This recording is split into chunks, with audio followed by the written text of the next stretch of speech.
मिर्ज़ा अबू ज़फ़र सिराजुद्दीन मोहम्मद बहादुर शाह ज़फ़र एक सूफ़ी, एक कैलीग्राफ़र, एक शायर और हिंदुस्तान के आखिरी मुग़ल बादशाह। बहादुर शाह ज़फ़र के अब्बा अकबर शाह दो थे। इनके अब्बा के गुज़रने के बाद इन्हें बादशाहत संभालनी पड़ी। इनकी उम्र 63 साल की थी जब इन्होंने गद्दी संभाली। तब मराठों ने काफ़ी जगह को अपने कब्जे में कर लिया था। खजाना खाली था, कोई फौज नहीं थी। अगर कुछ था तो वो था मुगलों का नाम। इधर ईस्ट इंडिया कंपनी की ताकत बढ़ चुकी थी और मुगलों की हिंदुस्तान पर पकड़ ढीली।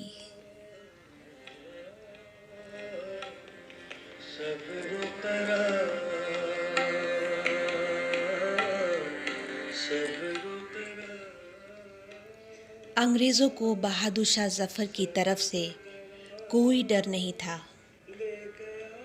बहादुर शाह ज़फ़र ने जब हुकूमत संभाली तो रियासत लाल किले तक ही रह गई थी।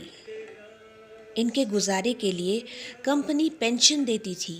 यहाँ तक कि कंपनी ने सिक्के लागू करने का हक भी छीन लिया था।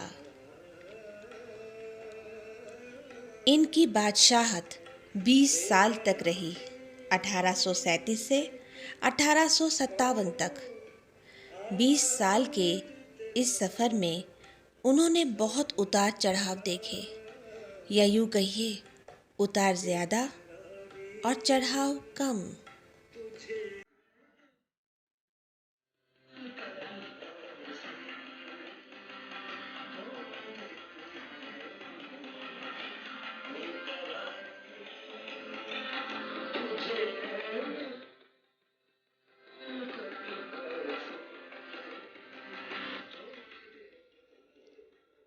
यूं तो बहादुर शाह ज़फ़र की 4 बीवियां थीं: बेगम अशरफ महल, बेगम अख्तर, बेगम ज़ीनत महल, बेगम ताज महल।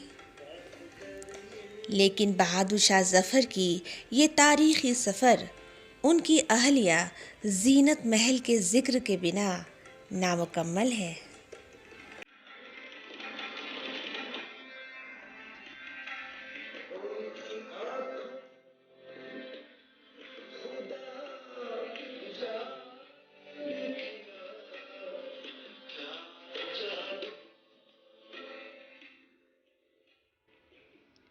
ज़ीनत महल की हर फरमाइश बादशाह पूरा करते थे और हर अहम मसले पर उनसे मशवरा करते थे।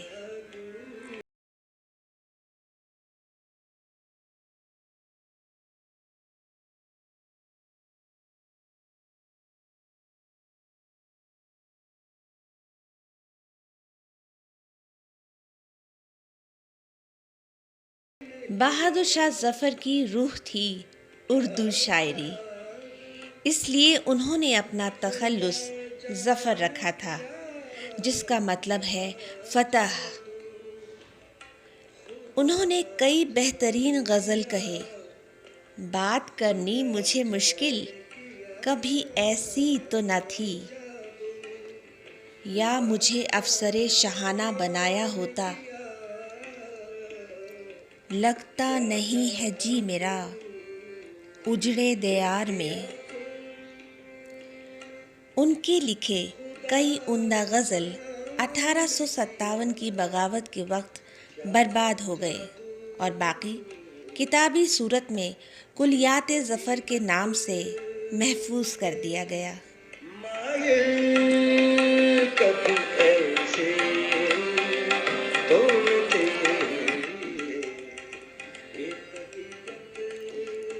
दीवाने ख़ास में अक्सर मुशायरे होते थे, जिसकी वजह से शायरों को काफ़ी मौके मिलते थे।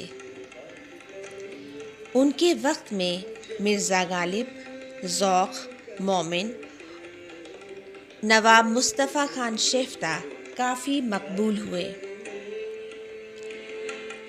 1857 के हार के बाद भी इनका हौसला बुलंद था, जो इनके इस शेर से साफ जाहिर होता है। गाजियों में बू रहेगी जब तलक ईमान की, गाजियों में बू रहेगी जब तलक ईमान की, तख्ते लंदन तक चलेगी तेग हिंदुस्तान की। As long as there remains a scent of faith in the heart of our Ghazis, so long shall the talwar of Hindustan flash before the throne of London.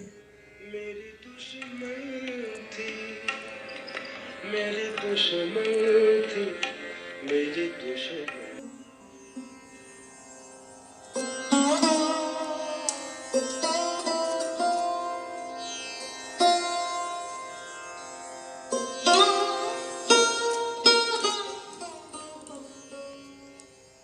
1857 की बगावत, जो पहली जंग आज़ादी के नाम से जाना जाता है, इन्हीं के सरपरस्ती से शुरू हुई। हिंदू, मुस्लिम और तमाम हिंदुस्तानियों ने इनके सरपरस्ती में एक होकर लड़ने की कसम खाई।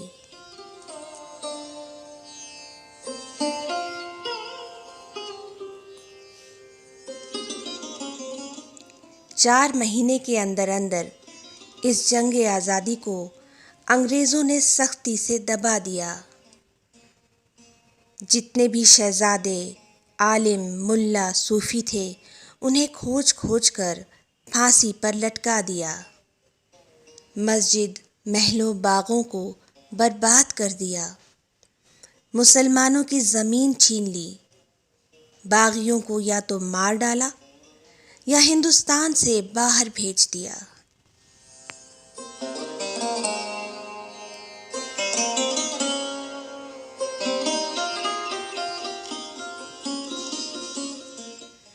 अंग्रेज़ों की जीत और मुग़लों की हार जब साफ दिखाई देने लगी, तब बहादुर शाह ज़फ़र को हुमायूं का मकबरा सबसे महफूज जगह लगी।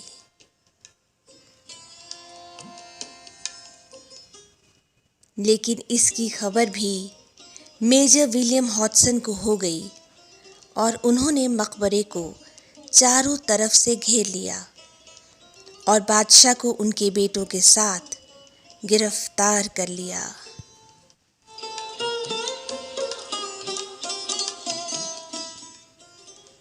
अगले दिन मेजर विलियम हॉडसन ने बादशाह के बेटे मिर्ज़ा मुग़ल, मिर्ज़ा खिज़्र और पोते मिर्ज़ा अबू बकर को दिल्ली गेट के पास शेर शाह सूरी का बनाया हुआ लाल दरवाज़ा ले जाकर गोली मार दी। इस हादसे के बाद से ये दरवाज़ा खूनी दरवाज़े के नाम से जाना जाने लगा।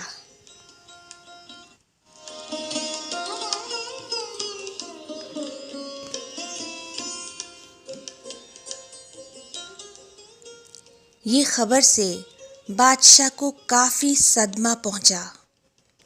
यही क्या कम था जो मेजर विलियम हॉडसन ने इन शहजादों के सर नौरोज़ के तोहफे में बादशाह को भेजा।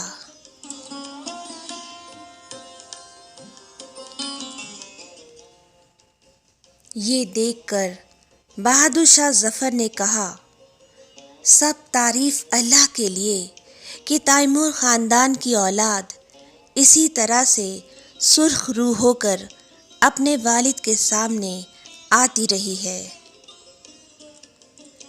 इनका ये जुमला आज तक याद किया जाता है।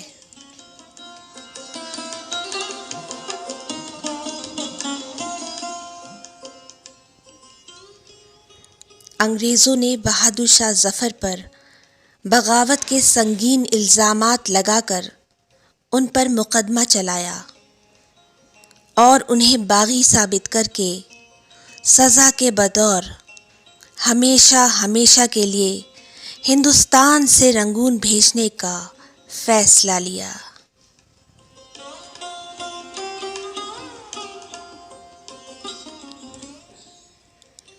बहादुर शाह जफर को उनकी बेगम जीनत महल और ख़ानदान के कुछ लोगों के साथ रंगून बर्मा मगारा नाम के जहाज़ में भेज दिया गया।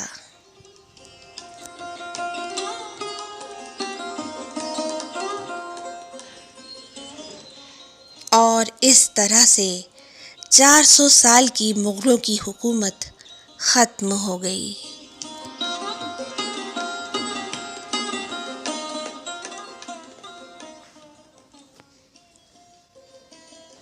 लाल किले में दाखिल होकर अंग्रेज़ों ने हर नायाब कीमती चीज़ को उठा लिया। जेवर, किताबें, पुरानी चीज़ें, यहाँ तक कि बहादुर शाह जफर का ताज भी न छोड़ा। ताज जो हिंदुस्तान की शान थी, लंदन की रॉयल कलेक्शन में अंग्रेज़ों की शान बन गई।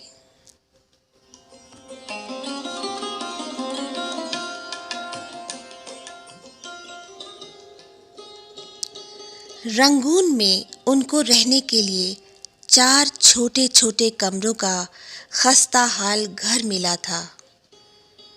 बहुत अफसोस की बात है कि उनको लिखने के लिए कागज़, कलम, स्याही भी नहीं दी गई थी। आखिरी वक्त में कुछ अशआर उन्होंने कोयले से दीवार पर लिखा। लगता नहीं है दिल मेरा उजड़े दयार में, किसकी बनी है आलम ना पायदार में।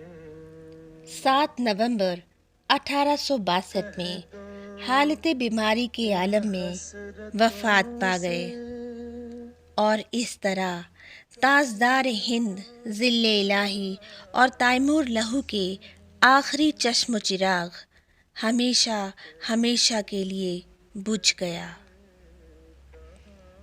एक और बगावत के डर से अंग्रेज़ों ने किसी को ये खबर देना मुनासिब न समझा।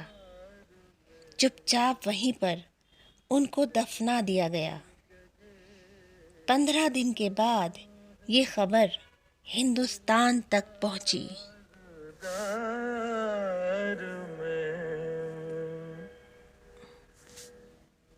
उम्रे दराज मांग के उनकी आखिरी ख्वाहिश थी कि उनके इंतकाल के बाद उन्हें हिंदुस्तान की मिट्टी में दफनाया जाए।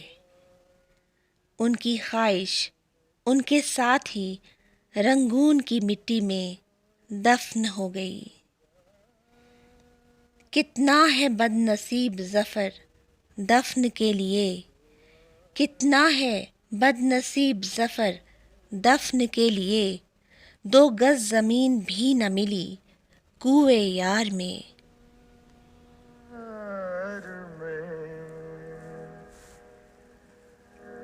इतना है बदनसीब ज़फ़र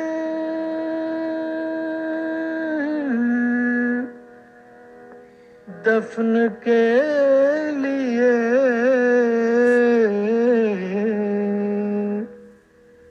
इतना है बदनसीब ज़फ़र दफन के लिए।